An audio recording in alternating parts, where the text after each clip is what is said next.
नमस्कार साथियों, मैं मीनाक्षी शिक्षा द एजुकेशन चैनल में आपका स्वागत करती हूँ।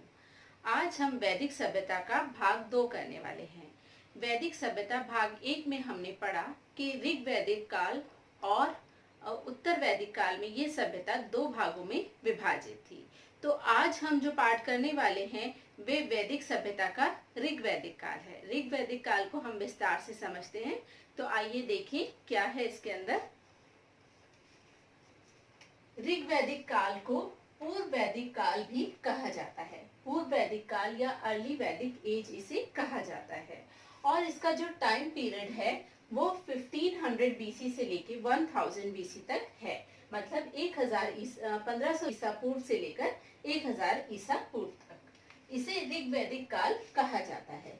अब इसे ऋग वैदिक काल क्यों कहा जाता है? इसे ऋग वैदिक काल इसलिए कहा जाता है क्योंकि इसके जो साक्ष्य हैं मुख्य रूप से ऋग्वेद से ही प्राप्त हुए हैं।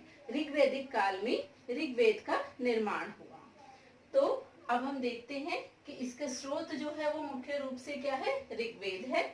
उल्लेखित नदियां, इसके अंदर 7 नदियों का मुख्य रूप से उल्लेख किया गया है। वह 7 नदियां हैं सिंधु, सरस्वती, सतलुज, व्यास, रावी, झेलम, चेनाब। इसीलिए इस प्रदेश को सप्त सैंधव प्रदेश भी कहा जाता है। लेकिन इस प्रदेश में जो सबसे पवित्र नदी का दर्जा प्राप्त है वह सरस्वती नदी को प्राप्त है।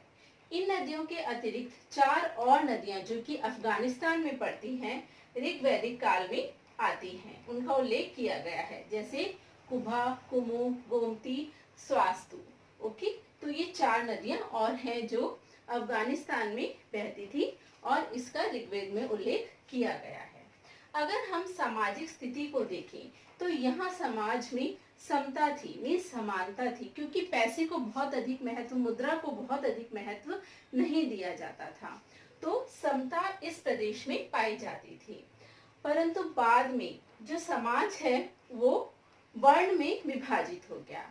अब वर्ण कौन कौन से थे? शुरुआत में तो वर्ण शब्द का जो प्रयोग है वो आर्यों व अनार्यों में अंतर करने के लिए प्रयोग किया गया और बाद में इसे 4 वर्णों में विभाजित किया गया और वह वर्ण थे ब्राह्मण, क्षत्रिय, वैश्य और शूद्र। अब ये जो वर्णों का विभाजन था ये जन्म के आधार पर नहीं था। ऐसा नहीं था कि जो ब्राह्मण का पुत्र है वो ब्राह्मण ही होगा, क्षत्रिय का पुत्र क्षत्रिय ही होगा, परंतु ये जो विभाजन था वो कर्म के आधार पर था। जो जिस कार्य में अच्छा था वह उसी कर्म को अपना सकता था। अब इसका जो व्याख्यान है वो ऋग्वेद के 10वें मंडल के पुरुष सूक्त में मिलता है। वेरी इंपॉर्टेंट, 10वें मंडल पुरुष सूक्त में ऋग्वेद के 10वें मंडल में इसका जो व्याख्यान है वर्ण व्यवस्था का व्याख्यान मिलता है। और ये व्यवस्था कर्म आधारित व्यवस्था थी। जैसे मैंने आपको पहले भी बताया कि कर्म के आधार पर ही वर्ण का विभाजन होता था। इसके अतिरिक्त और क्या विशेषता थी? सामाजिक विशेषताओं की अगर हम बात करें तो परिवार पितृसत्तात्मक था। परिवार कैसा था? पितृसत्तात्मक था। स्त्रियों की स्थिति सम्मानजनक थी। स्त्रियों को सम्मान से जीने का अधिकार था और स्त्रियों को जो है यज्ञ में भाग लेने का अधिकार था, पढ़ने का अधिकार था। बाल विवाह व पर्दा प्रथा उस समय नहीं थी। यहाँ तक कि स्त्रियों को पुनर्विवाह करने का भी अधिकार प्राप्त था। तो सामाजिक स्थिति बहुत अच्छी थी, स्त्रियों को भी समाज में अधिकार प्राप्त थे। अब हम पढ़ते हैं इसके बारे में कि राजनीतिक स्थिति ऋग्वैदिक काल में कैसी थी। अगर हम बात करें राजनीतिक स्थिति की तो ऋग्वैदिक काल में राजनीतिक स्थिति जो है वो कबीलाई व्यवस्था थी। कैसी व्यवस्था थी? कबीलों में लोग रहते थे और कबीलाई व्यवस्था थी। वहां पर प्रधान जो होता था उसे राजन कहा जाता था। राजन स्वेच्छाचारिता पर प्रतिबंध लगाने के लिए विद्वत सभा, समिति जैसी संस्थाएं थी। हालांकि जो राजन था वो कबीले का हेड जरूर था, लेकिन वो अपनी इच्छा से कोई कार्य नहीं कर सकता था। वो बहुत अधिक शक्तिशाली नहीं होता था। उसे कंट्रोल करने के लिए हमारे पास सभा, विधत सभा, समिति जैसी संस्थाएं थी। अच्छा, राजनीतिक तंत्र का जो इकाइयां थी वो किस तरह से विभाजित थी, मीन्स जो प्रशासन था वो किन किन स्तरों पर काम करता था। तो यहाँ हम देखते हैं कि उस समय में 4 तरह की इकाइयां थी। पहली थी कुल, फिर ग्राम, फिर विश्व, फिर जन। कुल मीन्स परिवार।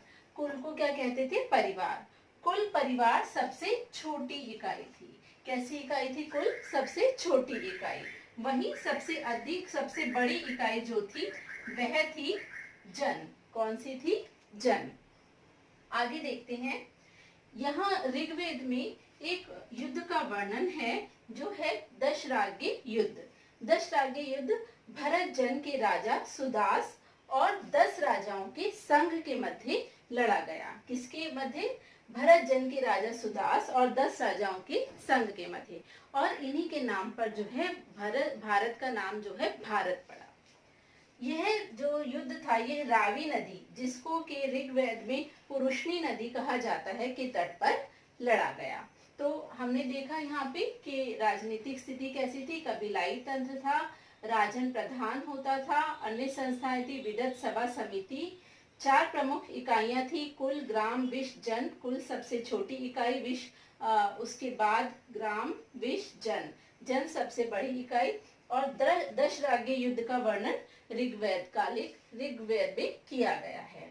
तो अब हम आगे देखते हैं कि उस समय में आर्थिक स्थिति कैसी थी। तो अगर हम आर्थिक स्थिति की बात करें तो आर्थिक स्थिति उस समय जो मुख्य व्यवसाय था, पूर्व वैदिक काल या ऋग्वैदिक काल में मुख्य व्यवसाय पशुपालन को माना जाता था। किसे माना जाता था? पशुपालन को। और इतना इसका महत्व था कि जो संपत्ति की गणना है वो भी सिर्फ पशुओं की गणना के आधार पर की जाती थी।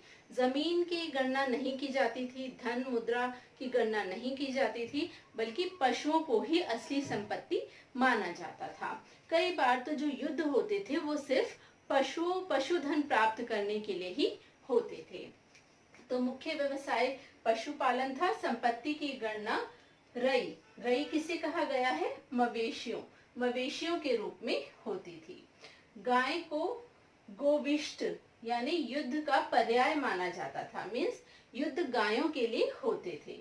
धनी व्यक्ति को गोमत कहा जाता था और राजा को गोपति कहा जाता था। ये कई बार शब्दावली आती है कि धनी व्यक्ति को गोमत और राजा को गोपति कहा जाता था।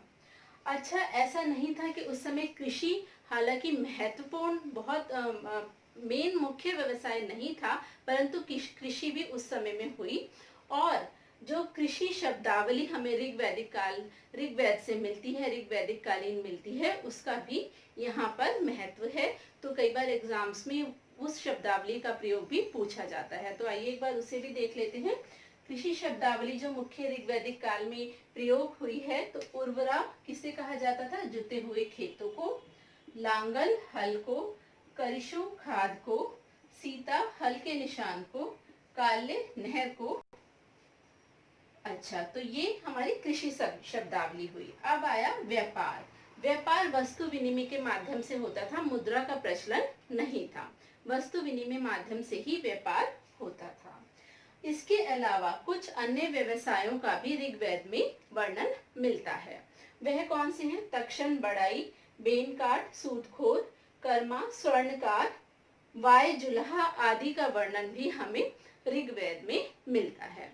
तो ऋग्वेद के बारे में ये हमने जाना, राजनीतिक स्थिति और आर्थिक स्थिति।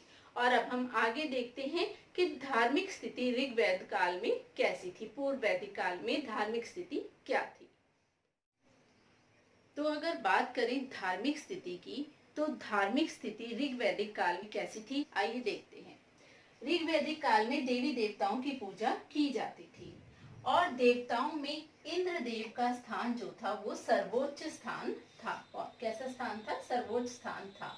उन्हें पुरंदर भी कहा जाता है। पुरंदर मीन्स किला तोड़ने वाला। ऋग्वेद में इनके संदर्भ में 250 श्लोक मिलते हैं। इसी बात से ये साबित होता है कि इनका स्थान ऋग्वैदिक काल में सर्वोच्च था। उसके बाद जो स्थान आता था वह अग्नि देवता का आता था। अग्नि देवता को मनुष्य और देवताओं के मध्यस्थ के रूप में जाना जाता था और इनके संदर्भ में ऋग वैदिक काल में 200 श्लोकों का वर्णन मिलता है। वरुण को रथस्य गोपा कहा जाता था, रथस्य गोपा कहा जाता था और ये प्रकृति संतुलन संरक्षण के देवता माने जाते थे। रथस्य गोपा वरुण को कहा जाता था और प्रकृति संतुलन का संरक्षण करने का देवता इन्हें माना जाता था। सोम को वनस्पति का देवता, सवितो को पोषण अर्थात पशु देवता के रूप में माना जाता था। इसके अलावा यम, रुद्र, अश्विनी आदि उस काल के प्रमुख देवता थे। यदि देवियों की बात करें तो उषा, अदिति, रात्रि, संध्या आदि प्रमुख देवियां इस काल में देखी जाती हैं। अब देवताओं को संतान, पशु, अन्न आदि की प्राप्ति की कामना के लिए बलि दी जाती थी, जिसे कि आहुति कहा जाता था। और इस आहुति को देते समय स्तुति पाठ होता था। क्या होता था? स्तुति पाठ होता था। एक और पॉइंट यहाँ पर हम देखते हैं कि जो ब्राह्मण इन स्तुतियों को बोलते थे उन्हें होत्र या होता कहा जाता था। जो ये स्तुति का वर्णन करते थे ऋग्वैदिक काल में उन्हें होत्र या होता कहा जाता था। तो इस प्रकार हमने देखा कि वैदिक काल को जब दो भागों में बांटा गया, एक तो ऋग्वैदिक काल और एक उत्तर वैदिक काल। तो ऋग्वैदिक काल का हमने संपूर्ण वर्णन देखा, उसकी सामाजिक व्यवस्था, राजनीतिक व्यवस्था, आर्थिक व्यवस्था, धार्मिक व्यवस्था। तो इस प्रकार हमने ऋग्वैदिक काल के बारे में संपूर्ण जानकारी हासिल की। तो इस वीडियो में हमने ऋग्वैद काल भाग 2 जो आपको बताया है, ये वैदिक सभ्यता का भाग 2 है। और अब वैदिक सभ्यता भाग 3 में हम उत्तर वैदिक काल का संपूर्ण वर्णन करेंगे, जो कि आप अगले वीडियो में देखेंगे। तो इस प्रकार ये पूरा वैदिक काल जो है 3 वीडियो में समाप्त हो जाएगा। तो अगर आपको ये वीडियो पसंद आया हो तो इसे लाइक, शेयर करें और चैनल को सब्सक्राइब करें। Thank you student.